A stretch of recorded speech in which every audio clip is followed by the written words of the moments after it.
Bienvenidos a Filosofía en tiempos de no filosofía, un espacio de reflexión profunda sobre el pensamiento filosófico. En la actualidad, un programa dirigido por Filosofía Tierra.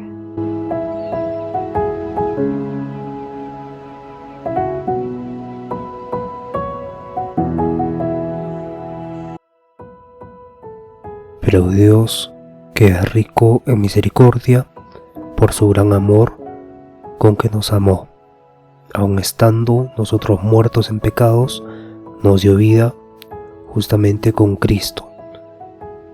Por gracia sois salvos. Efesios 2, del 4 al 5. Hoy nos toca a Saul Kritke, bienvenidos todos. Él fue una figura importante en la filosofía del siglo XX, especialmente la filosofía del lenguaje, porque ya en el siglo XX ya no se va a cuestionar mucho sobre diferentes aspectos de la filosofía, sino que se van a basar en el lenguaje, ¿no? Porque el lenguaje es la base de todo, ¿no? De toda la comprensión, de todos los conceptos, de todos los términos, de todo. Entonces el lenguaje se convierte en un paciente que hay que estudiar a fondo para descubrir la esencia, ¿no? Y claro, como vimos con Frege y Russell, se dieron cuenta que el sentido es más importante incluso que las palabras que usamos, que referente incluso, que serían los objetos, y este sentido va a abrir una puerta, ¿no? En la filosofía del lenguaje ordinario. Y más adelante, filósofos como J.L. Austin y John Searle van a hablar sobre los actos del habla, ¿no? Y que estos actos del habla pueden ser performativos, ¿no? Que están dentro de los actos ilocutivos. Y esto hace evidentemente que hay una relación entre la realidad y el lenguaje. Y así va cambiando el enfoque, pero aquí con Saul Kritke se va a preguntar: ya está bien los actos del habla, ¿no? Está bien que las palabras puedan hacer hechos, no puedan no solo escribir, sino crear la realidad. Pero hay que hablar de sentido, ¿no? Entonces él va a criticar estas teorías descriptivas por no explicar adecuadamente cómo los nombres, en este caso los nombres propios, y cualquier nombre van a lograr referirse de manera constante a través de contextos distintos, ¿no? Para él los nombres propios no son meros abreviados de descripciones, sino que son designadores rígidos, o sea, términos que no se refieren al mismo objeto en todas las partes del mundo posible donde ese objeto va a existir, sino que nos abre la puerta a una nueva concepción de la necesidad y la identidad, ¿no? Porque esta designación rígida o estos designadores rígidos son para referirse a cómo un término puede designarnos, ¿no? Por ejemplo, el nombre Aristóteles va a designar rígidamente a una persona que efectivamente fue Aristóteles, y sin importar si en otro mundo posible no hubiese escrito nada, no hubiese muerto joven, siempre va a referirse a Aristóteles. Entonces lo importante no son estas características que lo van a describir, ¿no? Sino es más bien este individuo mismo, estos designadores rígidos, ¿no? Y evidentemente va a haber mucho problema acá, porque va a entrar en contraste con con las descripciones definidas, ¿no? Por ejemplo, Aristóteles también se le define como el maestro de Alejandro Magno, o sea que no es rígido su identidad. Entonces, ya que podría aplicarse a distintos individuos en diferentes mundos posibles, y claro, las teorías anteriores de Frege y Russell, y también un poco las de Searle, sostienen que el significado de un nombre, en este caso un nombre propio, Aristóteles o cualquier otro, está dado por uno o más descripciones asociadas, ¿no? Por ejemplo, Einstein es igual al autor de la teoría de la relatividad. Entonces para Kritke esta idea es incompleta, ¿no? Porque falta, ¿no? Es porque la referencia puede fijarse sin necesidad de conocer ninguna descripción precisa, ¿no? La referencia siempre se fija sin esta descripción, o también un nombre puede referirse correctamente a alguien, incluso si las descripciones que el hablante cree son falsas, ¿no? Evidentemente, el ejemplo del inventor del teléfono no designa rígidamente a Graham Bell, que Alexander Graham Bell, que fue el inventor del teléfono, porque ya que en un mundo posible ese invento podría haber sido creado por otro. Entonces esto lo va a considerar una descripción que no va a garantizar, bueno, esta descripción del inventor del teléfono no va a garantizar esta rigidez de Alexander Graham Bell. Entonces Kripke muestra que los nombres propios no son intercambiables con las descripciones, y que la referencia se va a mantener fija gracias a una cadena de causal histórica, y que va a transmitir ese nombre, ¿no? Desde el bautismo original, por ejemplo, hasta la actualidad en el caso de tu nombre. Y esto, claro, profundiza más, ¿no? Profundiza más en esta teoría de los nombres propios, en el sentido de descripciones, ¿no? En el sentido de designación de algo, de alguien, ¿no? Y claro, aquí se va a tocar Kripke en las teorías de necesidad, posibilidad y contingencia, que son términos metafísicos.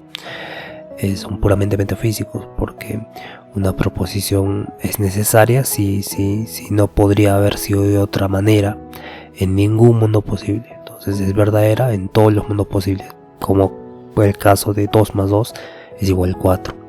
Y esto necesariamente es verdadero, ¿no? Por eso es necesidad, porque en todos los mundos posibles siempre va a ser 4. O un soltero no está casado. Esto también es una verdad necesaria por definición, por sus mismos componentes terminológicos, ¿no? En el marco de Kripke vamos a encontrar que también puede haber verdades necesarias a posteriori, no a priori como 2 más 2 es 4, sino a posteriori, como por ejemplo el agua es H2O. Y esto es necesario porque el agua, el término agua refiere rígidamente a H2O, ¿no? A su símbolo químico. Entonces, aunque lo descubramos empíricamente, va a tener también este sentido de necesidad a posteriori, ¿no? Va a ser eso como componente químico. Y también otro concepto de la metafísica que Kripke utiliza, claro, tiene que utilizar, es la posibilidad, porque una proposición es posible si es verdadera en al menos un mundo posible, ¿no? Cuando hablamos de mundo posible, hablamos de todas las todo lo que puede ser pero no es, ¿no? O todo lo que va a ser y tiene la potencia de que sea, ¿no? Por ejemplo, tú vas a salir a la playa y puede que salgas a la playa, o puede que se quedes en tu casa, o puede que, pero siempre estás en ese puede, ¿no? Estás abierto a un acontecer.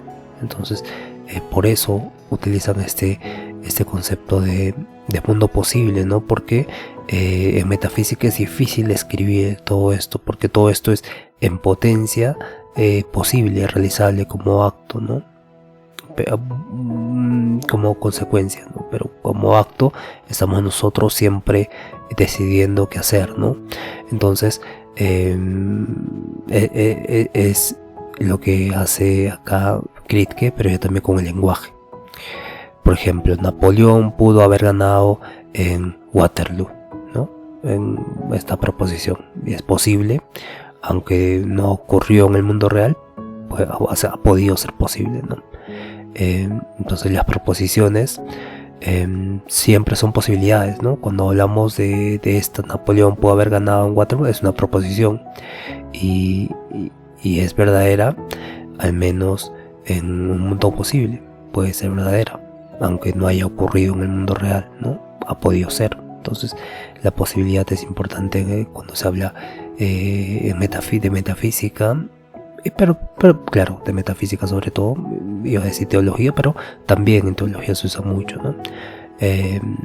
pero Kripke lo aborda desde un punto lingüístico, ¿no? Porque todo, como dijimos antes al inicio, todo está dentro de los términos, de las palabras. Las palabras son como lo que sustenta la idea de que tengas una idea incluso, ¿no? O de que pienses, o de que dudes, o de que creas. Entonces, ese pequeño pero profundo detalle hace que la filosofía dé un giro tremendo, ¿no? Y ya no se ocupe de muchos problemas, sino que se dé cuenta que hay un único problema, que es el lenguaje. Entonces, filósofos se dividen en dos, ¿no? De la corriente analítica y de la corriente continental, que evidentemente ven el lenguaje desde diferentes perspectivas, pero claro, tratan de solucionar un mismo problema. Y claro, ese mismo problema tiene muchas ramas, ¿no? Ética, política, la cultura del arte, metafísica, filosofía de la mente y demás, ¿no? Entonces, ahí está el detalle, ¿no? Y otro término que utiliza Kripke es la contingencia, ¿no? Que esta es una proposición contingente. Por ejemplo, Barack Obama fue presidente de Estados Unidos. Va a ser contingente si es verdadera en el mundo real, pero podría haber sido falsa, ¿no? O viceversa, ¿no? Es contingente porque aunque Barack Obama fue presidente en Estados Unidos, pudo haberlo, no ha sido, ¿no? No ha podido ser presidente. Entonces los eventos hubiesen sido diferentes y Barack Obama no ha podido ser presidente. Entonces, por el hecho de que ha sido presidente, es contingente, ¿no? Entonces, creo que rompe muchas veces con esta tradición filosófica que identificaba que lo necesario siempre es a priori, ¿no? Él nos muestra que lo necesario puede ser a posteriori, como el agua, ¿no? Que puede terminar siendo H2O. Y también que lo contingente, en este caso lo contingente, recordemos que es cuando ha pasado un hecho, ha sido un hecho verdadero, pero ha podido ser un hecho falso. Entonces, y que esto siempre es a posteriori, que esto siempre es a priori, ¿no? Que siempre se sabe si Barack Obama fue presidente de Estados Unidos, es contingente porque no pudo haber sido, pero cuando vemos que esto ha podido ser a posteriori, ya después de que sea presidente, porque puede relanzarse otra vez, ya cambia, ¿no? Porque ha sido verdadero. Barack Obama fue presidente, pero es contingente a priori porque ha podido no serlo, pero es contingente a posteriori porque puede volver a serlo. Entonces es interesante cómo Saul Kripke va estudiando un poco cómo nosotros usamos los términos, ¿no? Y él muestra que van a existir estas verdades contingentes a priori, como en ciertos enunciados matemáticos, hipotéticos o definiciones convencionales, antes de ser contrastadas, ¿no? Hay definiciones que nosotros adherimos en nuestro lenguaje y no las verificamos, ¿no? Y claro, se vuelven entonces unos enunciados matemáticos hipotéticos. Por ejemplo, yo siento que no me quiere. Entonces, es una definición convencional. O yo siento que el país no progresa. Entonces, es una definición convencional antes de ser contrastada, pero ya la he dicho. Entonces, tiene tipo de verdad, pero es contingente, pero es a priori. Y también puede ser a posteriori, ¿no? Con Barack Obama fue presidente y es contingente porque, aunque es verdadero, pudo no haber sido así si los eventos hubiesen sido diferentes, ¿no? Ahí creo que podemos afinar un poco el entendimiento con con esta contingencia, ¿no? Porque una proposición es contingente si es verdadera en el mundo real, pero podría haber sido falsa, o puede ser falsa en el mundo real, pero pudo ser verdadera. Entonces son definiciones o proposiciones específicas, no hay para todo el lenguaje. Y claro, ahora vamos a pasar a los casos famosos de Kripke, que Kripke analiza. Por ejemplo, el de César, ¿no? Cuando Kripke propone el ejemplo de Julio César para mostrar cómo los nombres propios designan rígidamente a un individuo, esto hace que se interese mucho más por estudiar el lenguaje y el significado de... bueno, claro, el significado de identidad que tiene, ¿no? Supongamos que decimos César fue un gran general romano, o podemos decir, ¿no? César cruzó el Rubicón, ¿no? Entonces, según las teorías descriptivas, César, ese término, nombre propio César, significaría el hombre que cruzó Rubicón, o el hombre romano que fue asesinado en el 44 a.C., o el gran general, ¿no? Pero Kripke señala que podemos concebir mundos posibles donde ese mismo individuo, o sea César, no cruzó Rubicón, no fue general, no fue asesinado, y entonces ahí su identidad va a ser fija, pero nosotros vamos a asociar esa identidad con un tipo de descripción. Entonces Kripke dice, no, César no ha podido ser rey, pero ha podido seguir siendo César. Entonces, ¿cómo vamos a solucionar esto? Entonces lo importante es que para Kripke César sigue siendo César, el individuo sigue siendo el mismo, ¿no? Aunque las descripciones van cambiando. Entonces tiene el nombre propio, la referencia rígida, ¿no? Tiene este componente rígido que se refiere rígidamente al individuo histórico y no a un conjunto de hechos, o propiedades, ¿no? César tal, sino César. Históricamente, haya sido general, no haya sido general, pero César. Entonces, si estas proposiciones no se cumplieran en un mundo posible, que no hubiese sido general, etcétera, el nombre seguiría refiriéndose al mismo hombre, ¿no? Ese nombre de César. Entonces, lo que refuta toda la teoría descriptiva que vemos con Roussel y Frege, ¿no? Y claro, aquí ya se habla de sentido, ¿no? Porque entendemos que aunque no haya, puede haber miles de César, pero específicamente esa persona César está ahí, ¿no? Vive como identidad, ha vivido como identidad, ¿no? Por eso también Kripke lo aborda un punto histórico, ¿no? Tiene esta cadena causal histórica de transmisión del nombre, ¿no? Que ataca eso, evidentemente.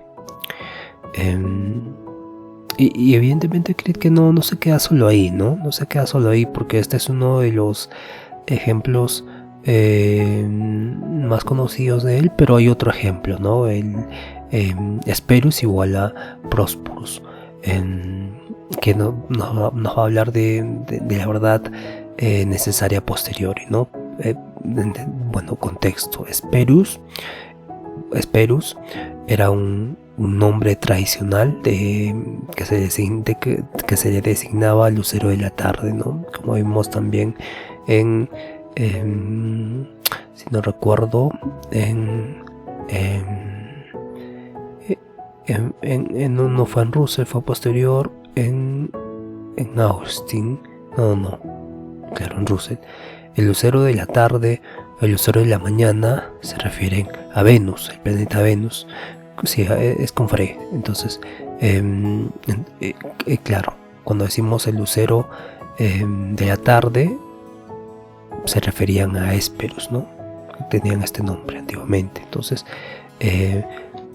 Prospurus es el lucero de la mañana, pero como vimos en Frege también, en anteriores filósofos, esto se refiere siempre a la estrella Venus.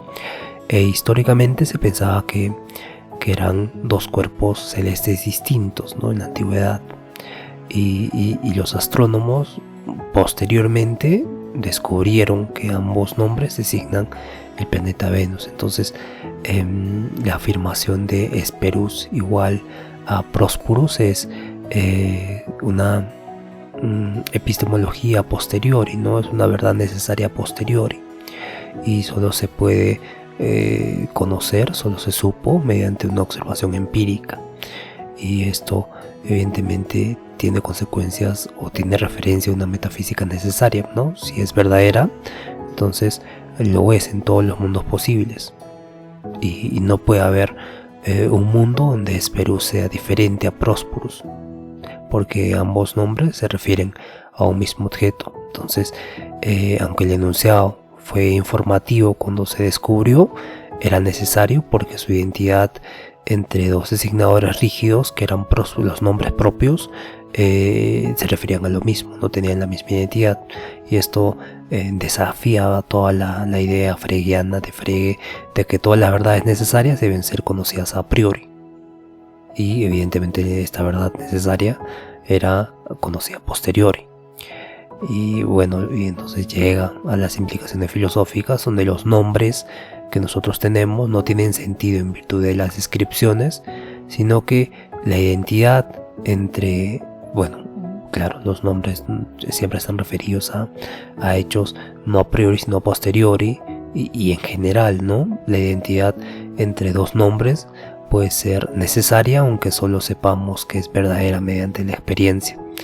Y Kripke introduce la noción de metafísica modal, donde explora no solo lo que sabemos, sino lo que es posible o necesario, independientemente del conocimiento humano. Y claro, tiene consecuencias para la metafísica, como el problema de la identidad necesaria, porque Kripke sostiene que si dos objetos son idénticos, entonces lo son necesariamente. Y es decir, si A es igual a B, entonces A es idéntico a B en todos los mundos posibles donde existen. Y esto contrasta con la intuición común y con el pensamiento descriptivista, ¿no? Que estábamos viendo que estaba desarrollando con Frege y Russell, que consideraban que muchas identidades eran contingentes. El caso de Hesperus y Prosperus, como vimos, eran dos nombres propios para referirse a Venus, si son el mismo objeto, y de hecho lo son, entonces necesariamente es verdadero, ¿no? Que Hesperus sea igual a Prosperus, porque ambos se refieren al mismo objeto. Entonces no puede haber un mundo posible dentro de Hesperus donde no sea Prosperus si ambos nombres se refieren a Venus. Lo mismo pasa con Cicerón y Tulio, ¿no? Tulio y Cicerón son la misma persona, entonces lo son en todos los mundos posibles, incluso si está en un mundo donde esa persona no hubiese sido orador, no hubiese sido filósofo, historiador, y seguiría siendo Cicerón igual a Tulio, ¿no? Esta identidad entre los designadores rígidos y igual a la identidad necesaria. Claro, aquí también podemos ver que hay un tipo de contraste con las descripciones, ¿no? Bajo las teorías descriptivas, uno podría pensar que Hesperus y Prosperus sean contingentes, sean ambiguas, ¿no? Porque uno es en la mañana y otro es en la tarde. Sin embargo, se refieren a lo mismo y básicamente no afectaría en nada, ¿no? Y claro, habría un tipo de contingencia también, ¿no? Bajo las teorías descriptivas. Entonces Kripke va a demostrar que eso siempre es un error, que son diferentes, ¿no? Porque no es la descripción lo que fija la identidad, como se mencionó antes, sino que es la referencia rígida del nombre, ¿no? Esta referencia rígida del nombre, que es el planeta Venus, ¿no? Que va a fijar una identidad, ¿no? Y claro, evidentemente cuando decimos Hesperus es diferente a Prosperus, porque uno es en la mañana y otro en la tarde, y que esto siempre es contingente, eso es falso para Kripke, porque estamos definiendo un tipo de identidad basado en el lucero de la tarde, en el lucero de la noche, o sea, en nombres, en descripciones, y no en una identidad fija, una identidad rígida, porque la identidad rígida siempre se mantiene con la referencia, con el objeto mismo, no con las descripciones del nombre, sino con el objeto mismo en sí. Y por eso también se puede ver que en la filosofía de Kripke tenemos esta complejidad, ¿no? Porque nos habla de mundos posibles, nos habla de que a veces es necesario que conozcamos algo o alguien, pero no por la descripción que tenemos de esa persona, sino por el mismo hecho causal histórico, ¿no? que evidentemente nosotros no podemos conocer si ha sido verdad o si es falso. Por eso se refiere a un mundo posible, ¿no? Porque evidentemente cuando hablamos de historia, claro, podemos hablar de hechos históricos, ¿no? Y claro, hay una crítica textual de esto, ¿no? Se hace una crítica donde se revisan los documentos y claro, se van contrastando unos con otros para referirse si un hecho fue verdadero o falso, ¿no? Mientras más copias existan de ese hecho, que sí que es más verdadero. Pero claro, en teorías contemporáneas mencionan que todo es narrativo, ¿no? Todo es por la narración, y que todos estos hechos son simplemente narraciones, ¿no? Narraciones del presente o de un presente o de un pasado, pero no dejan de ser narraciones y se convierten solo en hechos. Y claro, en historia eso ha sido un tipo de cambio muy importante, porque podemos ver que la historia en general en sí no es un tipo de factor determinante, ¿no? Y por eso también este problema de cuando la identidad se describe por diferentes términos o nombres, termina siendo narrativa, ¿no? Pero Kripke nos dice que eso está mal, porque esa identidad está referida siempre al referente, al objeto, a la persona, y no a la descripción. Y claro, se crea un tipo de, no dilema, sino que un debate donde, aunque no conozcamos la identidad, no va a depender de propiedades accidentales, ¿no? Si algo es idéntico a otra cosa, lo es esencialmente, y no por cómo lo vamos a escribir, sino por esencia. Y surge ahí una nueva noción de esencia, ¿no? Si el agua es H2O, entonces la composición química del agua es esencial a ella, al agua, y no puede haber agua de que no sea H2O. Entonces esto da lugar a una metafísica esencialista renovada, ¿no? Donde la esencia se encuentra cada vez en este tipo de identidad ligada a los objetos, ¿no? Que vamos conociendo más a profundidad, y también en la metafísica modal, ¿no? Porque cree que reintegra el análisis de mundos posibles como herramientas filosóficas legítimas, ¿no? En este caso para discutir lo que es necesidad en el lenguaje, posibilidad, identidad, esencia, ¿no? Entonces la identidad necesaria nos obliga a pensar en objetos no solo como lo que parecen, sino como lo que son esencialmente en todos los mundos posibles, antes, pasado, futuro, posible y demás, ¿no? Entonces Kripke fue importante y rompe esta frontera entre la semántica y la metafísica, ¿no? Y propone que el lenguaje puede revelar verdades necesarias sobre el mundo real, ¿no? Y que también esto va a transformar cómo pensamos la referencia, la identidad personal, los objetos naturales, el lenguaje. Y claro, va a hablar y nos va a brindar este concepto de identidades entre designadores rígidos que son necesarios siempre. Bien, gracias por escuchar. Mañana vamos a hablar de Paul Grins y la comunicación implícita. Muy bien, entonces gracias otra vez por estar acá. De hecho estoy con la garganta un poco mal todavía. Conózcanse a sí mismos, por favor, sean felices. Hasta el día de mañana.